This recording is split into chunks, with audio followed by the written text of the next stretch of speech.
Gotcha! Yes! Get into it! Yes! Popular. You're gonna be popular. Ah! This is why stuff shouldn't be on the table. Okay. Hi, y'all. I'm in the midst of finishing up my setup and making up tea. So hold on for 1 second. We'll get us started. Hi. I know I'm running a few minutes behind, so I do apologize for that. But we will be starting shortly. And for those who are not aware, this is Story Time with Chris After Dark. So I'm going to preface this twice. This is the first time I'm going to say this. If you are not 18 and older, specifically meaning if you are not above the age of 18 and older, you should not be watching this video. This is made for the adults. This is not, I repeat, not made for my younger crowd that watches my other stories for story time. This is specifically for the adults. So as I just stated, if you are not, I repeat, if you are not 18 and above, you should not be watching this video. Please go ahead and log off and watch something else. PJ Masks, Paw Patrol, Sonic the Hedgehog, Darkwing Duck, DuckTales, Tailspin, Reboot, anything but this, please. If you are not 18 and above, you should not be watching this video. I will be right back in just a second because I have to get my headphones. Oh, sorry.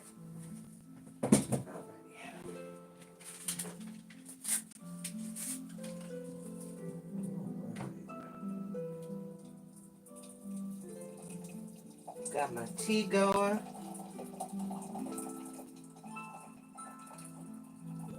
Love a nice hot cup of tea on a night like this.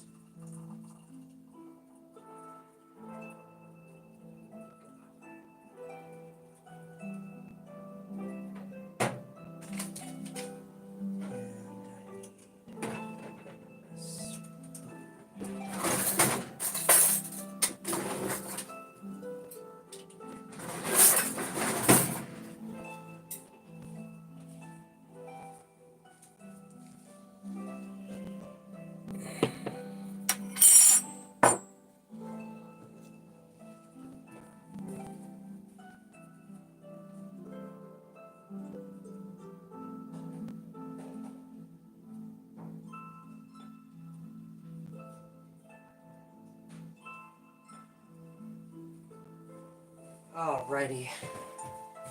Okay. Woo! Alrighty. Hi, y'all. Got everything everywhere. Okay, let's get organized. Alrighty. Got here. It would help to have my glasses on so I can see. Hi, happy people. I see people are slowly but surely coming in. I'm going to get started in a few moments. Right on time, actually. 9:15 is when I wanted to get started. That's okay. Hold on. Gotta get my headphones together. Alrighty. Put you in here. Okay. Alrighty. Hello, hello, hello. Hi, lovelies. Hi. Alrighty. Now we've gotten that situated. Got you. Trying to keep all my stuff organized. Okay, I'm going to say this one more time. This video is specifically for Storytime with Chris After Dark. If you are not 18 and above, you should not be watching this video. This specific book is made for a more mature audience and is not appropriate for young ears and young minds, not just yet. So please, if you are not 18 and above, you do not need to be watching this video.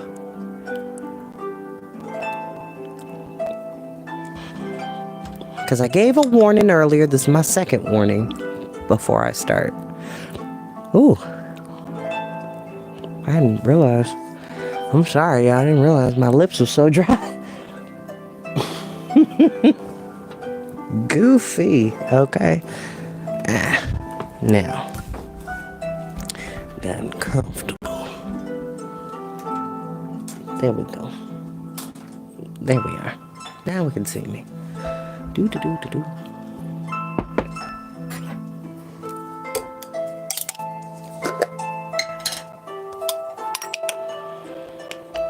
This stuff is amazing.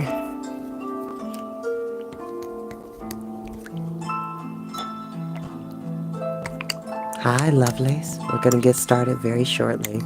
As I always say, you don't have to watch these videos when they go live. You're more than welcome to watch them in your downtime, nap time, max, relax, and chillaxing time, in between time, mean time, scheme time, study time, break time, CP time, any time that you want to hear a highly animated voice, bringing you wonderful stories of magic, fantasy, science fiction, adventure, and many, many more in between. Hi. This is Storytime with Chris, After Dark.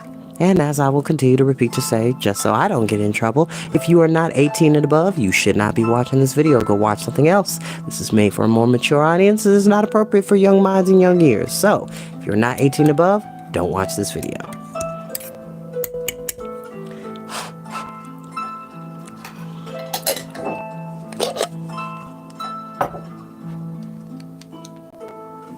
Now, let's go right here.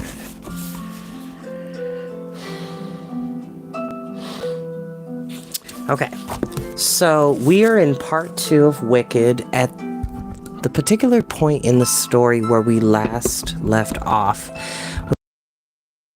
Sorry, I cut out for a second. Elphaba got into Shiz University, then unfortunately brought to the university without any, like a chaperone slash housekeeper slash takes care of their charge, which are the students. Everybody typically at the university for the most part has an AMA, but if you're unable to afford one, you go to what they call the Peak Dormitory, which is basically where students go to die, academically speaking. Like, it's basically a spot where it's an all-female dorm, but like all the beds are in one room. Like, there's no privacy, there's no private suites or anything like that. Not like what Glinda has. Excuse me, Galinda. So now that Galinda is living with Elphaba in her room, they're getting to know each other, they're having some animosity, they're being bratty with each other, but, you know, going gets each other tit for tat. And Fede and Shen are just these scheming, gossipy, very rich, which, by the way, fun fact, Glinda is rich, but she's not, like, she's more so upper middle class. That is the best way to describe her financial situation. Whereas her two scheming friends, Fene and Shen, are actually from families of wealth and money. And what you will realize in this novel is that Galinda lives for the social ladder. She lives to move up that system, to garner respect, to garner financial success, political maneuvering, and so on and so forth. So I just found that interesting. She's still a good person, but because of her upbringing and what she's been drilled with in life, the desire to move up socially and equitably is very much ingrained in her. She's like, if I don't have money, if I don't have wealth, if I don't have designer this, designer that, then who am I? So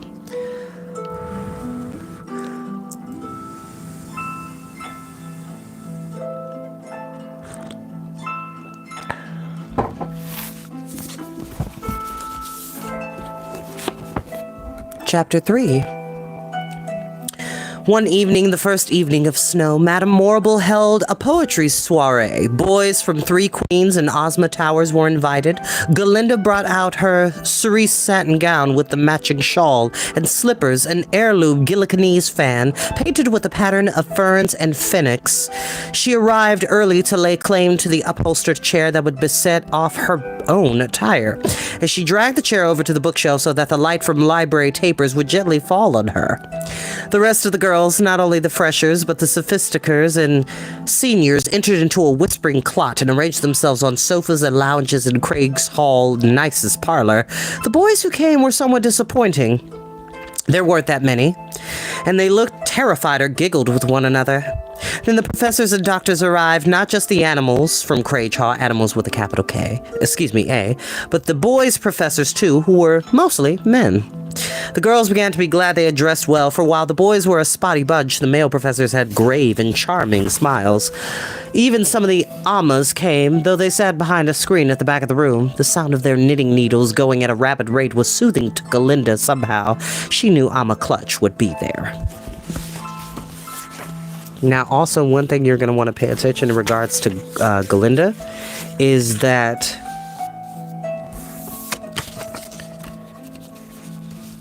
she has magic power. Her power comes in the form of her words. So she made up a lie to Madame Morrible to say that her Amma, well, this actually happened. So the reason why her Amma was not able to accompany her on her first day of university was that she accidentally stepped on a nail and then she had to be rushed to the doctor to go get it taken care of so it wouldn't be infected.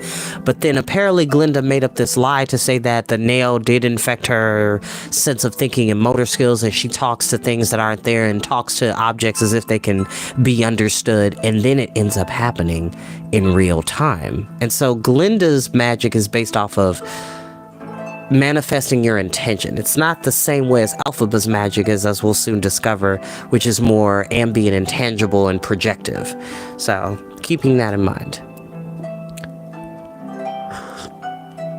Short clip notes from previous chapters' events.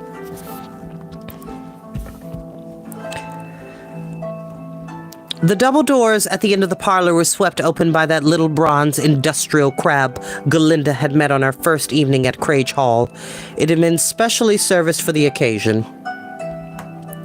You could still detect the cutting scent of metal polish. Madame Morrible then made an entrance, severe and striking, in a coal-black cape, which she let drop to the floor.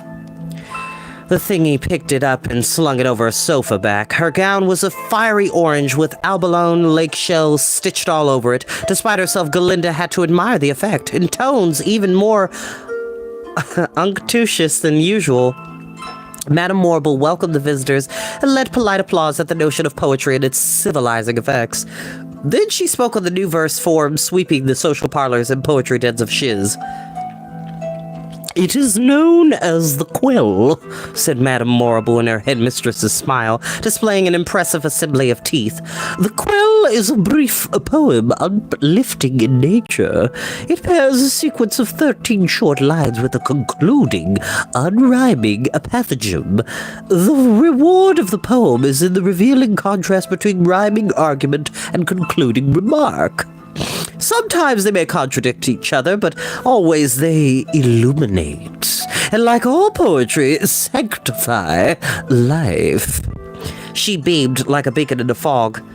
"Tonight especially, a quill might serve as an anodyne to the unpleasant disruptions we've been hearing about in our nation's capital." The boy students looked at least alert, and all the professors nodded, though Galinda could tell none of the girl students had a clue as to what unpleasant disruptions Madame Morrible was prattling on about. A third year at the hammer-strung keyboard clattered out a couple of chords, and the guests cleared their throats and looked at their shoes. Galinda saw Elphaba arrive in the back of the room, dressed in her usual casual red shift. 2 books under her arm and a scarf wound around her neck. She sank into the last empty chair and bit into an apple just as Madame Morrible was drawing in a dramatic breath to breathe.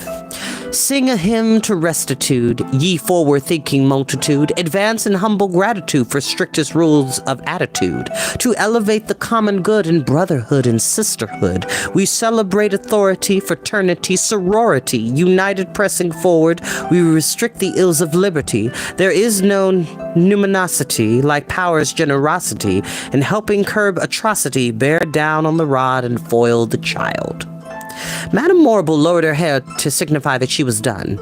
There was a rumbling of indistinct comments. Galinda, who didn't know much about poetry, thought perhaps this was the accepted way of appreciating it. She grumbled a little bit to Shen, who sat in a straight-back chair to one side, looking dropsical. Wax from the taper was about to drip onto Shen's silk-shouldered white gown, with the lemon chiffon swags and ruin it, most likely, but Glinda decided Shen's family could afford to replace a gown. She kept still. "Another," said Madame Morrible. "Another quill!" The room grew silent, but a little uneasily so. Alas for impropriety, the guillotine of piety, to remedy society, indulge not to satiety.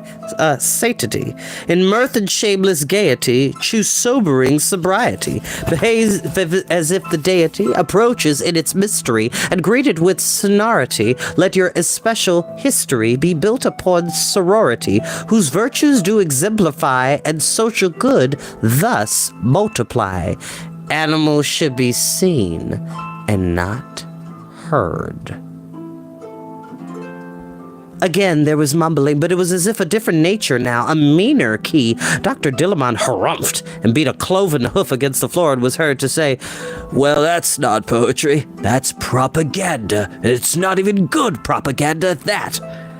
Elphaba sidled over to Galinda's side with her chair under her arm and plucked it down between Galinda and Shen. She put her bony behind on its slated seat and leaned to Galinda and asked, "What do you make of this?" It was the first time Galinda had ever been addressed by Elphaba in public. Mortification bloomed. "I don't know," she said faintly, looking in the other direction. "It's a cleverness, isn't it?" said Elphaba. "I mean, that last line. You couldn't tell by that fancy accent whether it was meant to be animals or animals. No wonder Dillamon's furious." And he was. Dr. Dillamon looked around the room as if trying to marshal the opposition. "I am shocked, he said. "Deeply shocked," he amended, and marched out of the room.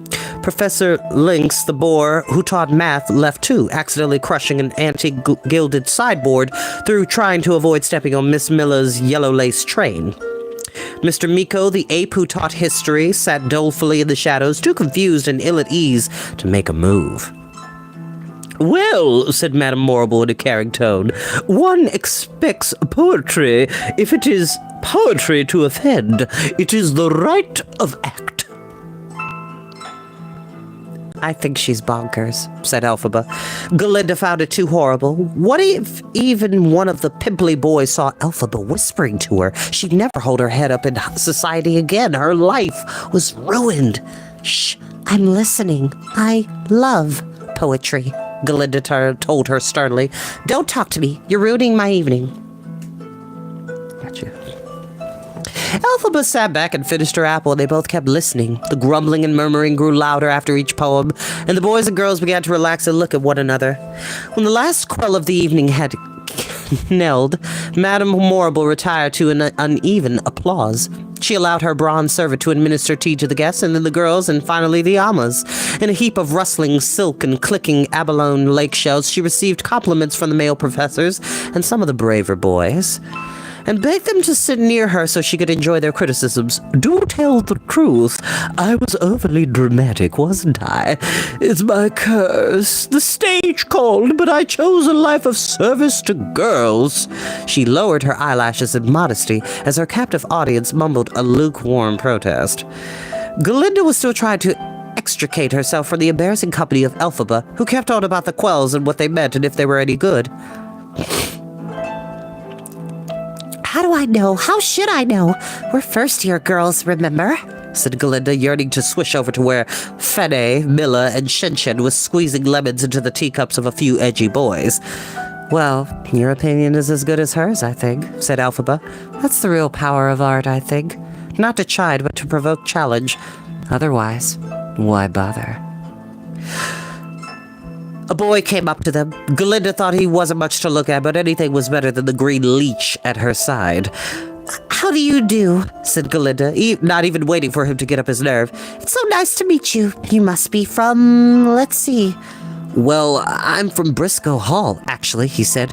"But I'm a Munchkinlander originally, as you can tell." And she could, for he could hardly came up to her shoulder.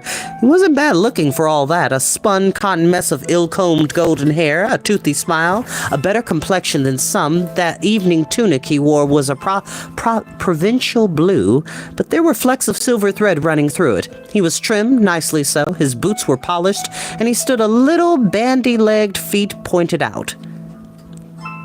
"This is what I love," said Galinda, "meeting strangers. This is shiz at its finest. I am Gilliganese. She managed to keep herself from adding, of course, for she believed it evident in her attire. Muchkalander girls had a habit of quieter dress, so understated that they were often mistaken in chiz for servants. Well then, hello to you, said the boy. My name is Master Bach. Miss Galinda of the Arduenas of the Uplands. And you? Said Bach, turning to Elphaba. Who are you? I'm leaving, she said. Fresh dreams all. No, don't leave, said Bach. I think I know you. You don't know me, said Elphaba, pausing as she turned. However could you know me? You're Miss Elfie, aren't you? Miss Elfie? Cried Galinda gaily. How delightful! How do you know who I am? Said Elphaba. Master Bach from Munchkinland. I don't know you. You and I played together when you were tiny, said Bach. My father was the mayor of the village you were born in, I think. You were born in Rush Margins and Wen Hardings, weren't you? You're the daughter of the Unionist minister. I forget his name. Frex, said Elphaba. Her eyes looked slanted and wary. Frex.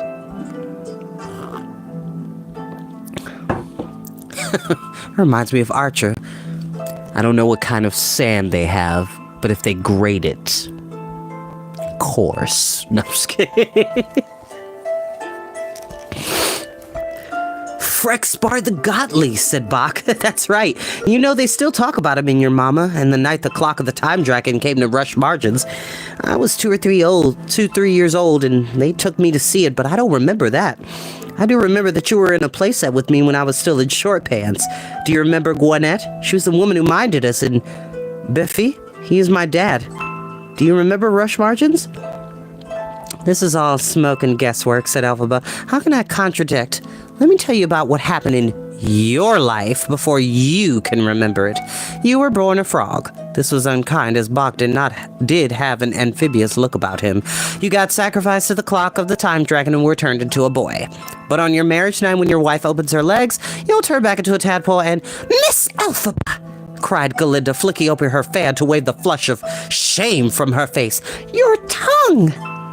Oh, well, I have no childhood, said Elphaba, so you can say what you like. I grew up in Quadling country with the marsh people. I squelch when I walk. You don't want to talk to me. Talk to Miss Galinda. She's much better in parlors than I am. I have to go now. Elphaba nodded a good night salute and escaped almost at a run. Why did she say all that? Said Bach, no embarrassment in his voice, just wonder. Of course I remember her. How many green people are there? It's just possible, considering Galinda, that she didn't like being recognized on account of her skin color. I don't know for sure, but perhaps she's sensitive about it. It's really sharp, don't you think? You know black. Is this year's pink? You deserve each other, this hat and you. You're both so smart. She must know that that's what people would remember. Well, as far as I'm aware, you are right about who she is, Galinda went on. They tell me her great-grandfather is the eminent Throp of Colwyn Grounds and Nest Hardings. That's the one, Bach said. Elfie, I never thought I'd see her again. Won't you have some more tea?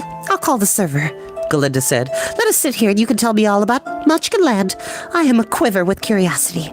She perched herself back on the chair in sympathetic colors and looked her very best. Bach sat down and shook his head, as if bewildered by the apparition of Elphaba. When Galinda retired that evening, Elphaba was already in bed, blankets pulled over her head and a patently theatrical snore issuing forth. Galinda huffed herself into bed with a whump, annoyed that she could feel rejected by the green girl. In a week that followed, much was said about the evening of quells. Dr. Dillamond interrupted his biology lecture to call for a response from his students. The girls didn't understand what a biological response to poetry might be and sat silent at his leading questions. He finally exploded.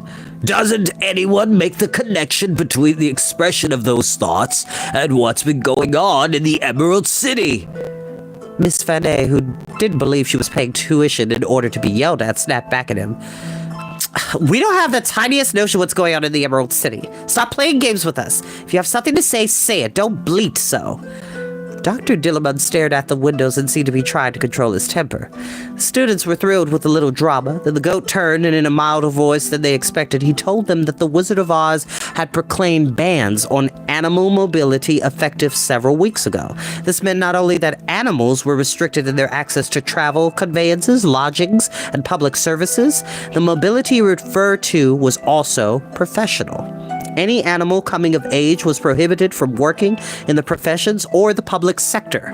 They were effectively to be herded back to the farmlands and wilds if they wanted to work for wages at all, which is incredibly ironic and connective to what we're experiencing now in this country, in this political climate.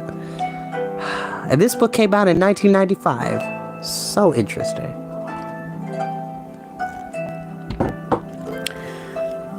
What do you think Madame Marble was saying when she ended that quell with the epigram, "Animals should be seen and not heard"? Asked the goat tersely. Well, anyone would be upset, Said Galinda. I mean, any animal. But it's not as if it's your job is threatened, is it? Here you are, still teaching us. What about my children? What about my kids? Do you have kids? I didn't know you were married. The goat closed his eyes. I'm not married, Miss Galinda, but I might be, or I may, or perhaps I have nieces and nephews. They have already been banned effectively from studying at Shiz because they can't hold a pencil to write an essay with. How many animals have you ever seen in this paradise of education? Well, it was true. There were none. Well, I do think it's pretty dreadful, said Galinda. Why would the Wizard of Oz do such a thing? Why indeed, said the goat. No, really, why? It's a real question. I don't know. I don't know either. The goat turned to his rostrum and strove some papers this way and that, and was then seen pawing a handkerchief from a lower shelf and blowing his nose. My grandmothers were milking goats at a farm in Gilligan. Through their lifelong sacrifices and labors, they purchased the help of a local school teacher to educate me and to take dictation when I went for my exams. Their efforts are about to go to waste. But still, you can teach, said Fanny petulantly. The thin edge of the wedge, my dear, said the goat, and dismissed the class early. Galinda found herself glancing over toward Elphaba, who had a strange, focused look. As Galinda fled the classroom, Elphaba approached the front of the room where Dr. Dillamon stood, shaking in uncontrolled spasms. His horned head bowed. A few days later, Madame Morrible gave one of her occasional open lectures on early hymns and pagan paeans. She called for questions, and the entire assembly was startled to see Elphaba unfold herself from her customary fetal position in the back of the room and address the head. Madame Morrible, if you please, said Elphaba. We never had an opportunity to discuss the quells that you recited in the parlor last week. Discuss, said Madame Morrible with a generous, though shooing way of the bangled hands. Well, Dr. Dillamon seemed to think that they were in questionable taste, given the bans on animal mobility. Dr. Dillamon, alas, said Madame Morrible, is a doctor. He is not a poet. He is a goat. And I might ask you, girls, if we have ever had a great goat sonneteer or balladeer. Alas, dear Miss Elphaba, Dr. Dillamon doesn't understand the poetic convention of irony. Would you like to define irony for the class, please? I don't believe I can, madam. Irony, some say, is the art of juxtaposing incongruous parts. One needs a knowing distance. Irony presupposes detachment, which, alas, in the case of animal rights, we may forgive Dr. Dillamon for being without. So that phrase that he objected to, animals should be seen and not heard, that was ironic. Continued Elphaba, studying her papers and not looking at Madame Morrible. Galinda and her classmates were enthralled, for it was clear that each of the females at opposite ends of the room would have enjoyed seeing the other crumple in a sudden attack of the spleen. One would consider it in an ironic mode if one chose, said Madame Morrible. How do you choose? Said Elphaba. How impertinent, said Madame Morrible. Well, I don't mean to be impertinent. I'm just trying to learn. If anyone, thought that statement was true, then it isn't in conflict with the boring, bossy bit that preceded it. It's just argument and conclusion, and I don't see the irony. You don't see much, Miss Elphaba, said Madame Morrible. You must learn to put yourself in the shoes of someone wiser than you are and look from that angle. To be stuck in ignorance, to be circumscribed by the walls of one's own modest acumen, well, it is very sad in one so young and bright. She spit out the last word, and it seemed to Galinda somehow a low comment on Elphaba's skin color, which today was indeed lustrous with the effort of public speaking. But I was trying to put myself in the shoes of Dr. Dillamond, said Elphaba, almost whining, but not giving up. In the case of poetic interpretation, I venture to suggest it may indeed be true animals should not be heard, snapped Madame Morrible.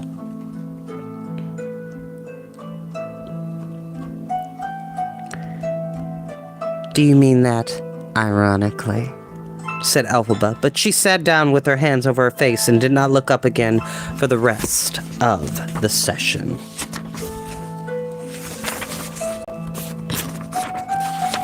Chapter 4. When the second semester began and Galinda was still saddled with Elphaba as a roomie, she made a brief protest to Madame Morrible, but the head would allow no shifting, no rearranging. Far too upsetting for my other girls, she said. Unless you'd like to be removed to the pink dormitory, your armor clutch seems to be, my watchful eye, to be recovering from the ailments you described when first we met. Perhaps now she is up to overseeing 15 girls?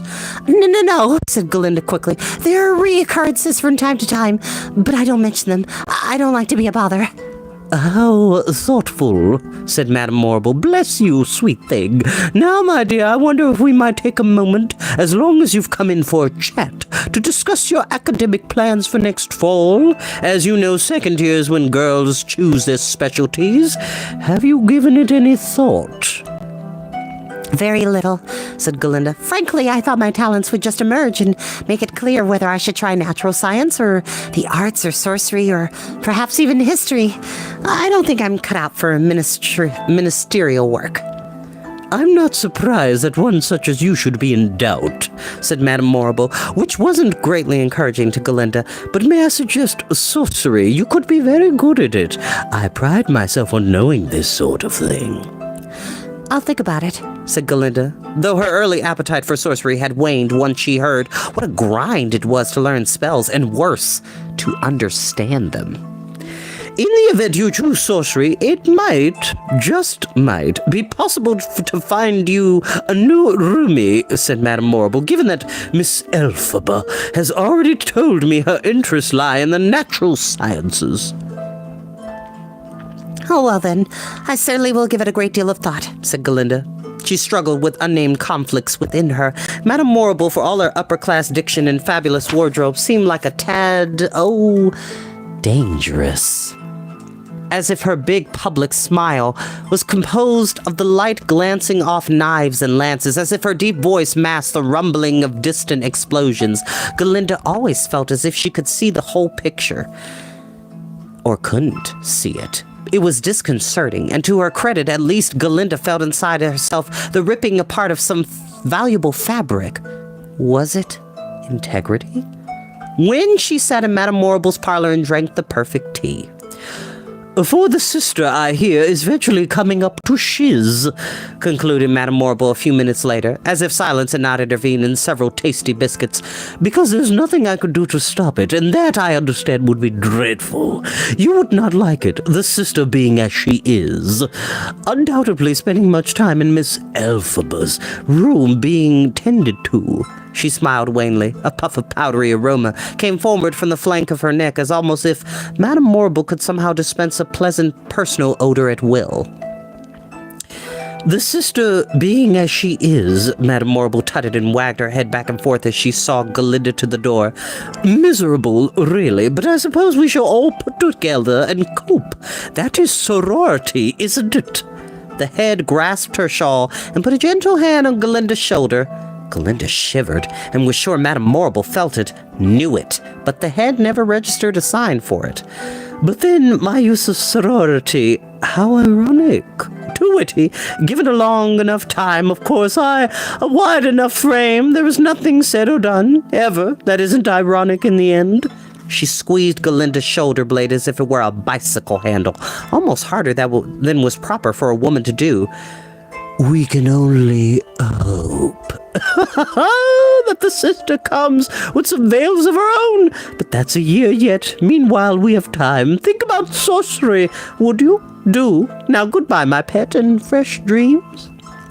Galinda walked back to her room slowly, wondering what Elphaba's sister was like to provoke these catty remarks about veils. She wanted to ask Elphaba, but she couldn't think of how to do it. She didn't have the nerve.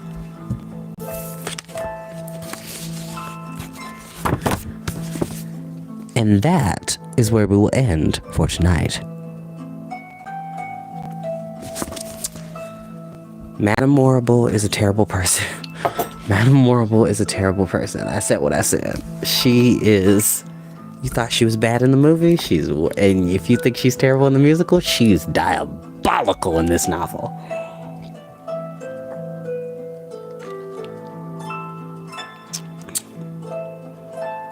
I can't say anything else because it would spoil the future of the story, but Madame Morrible is a problem. Madame Morrible is a problem. And we got introduced to Bach. We deserve each other, me and Bach. I'm just kidding. Yeah. Yeah, we now met Bach. And now he's been introduced to Galinda and reunited with Elphaba, and Elphaba's just being Ice Queen. She's like, I don't know you. She's not wanting to reconnect with her childhood, and the reason why she's rejecting him and saying like, no, I don't know you, we have no connection, it's because she's made uncomfortable by her upbringing in the past of what she knows when they were in Munchkinland, because she's technically like Elphaba and her sister Nessa Rose are Munchkinlanders. Like, her family married in height, so like half of the family is well, I should say this. So the Throp family, 80% of them are Munchkinlanders, whereas there are sprinklings of humans of Ozians, fellow Ozians, who are natural, like just average human height, like 5'6", 5'10", 5'11", and stuff like that. Whereas a Munchkinlander typically is like 4'9", or even lower than that in the lore of this story.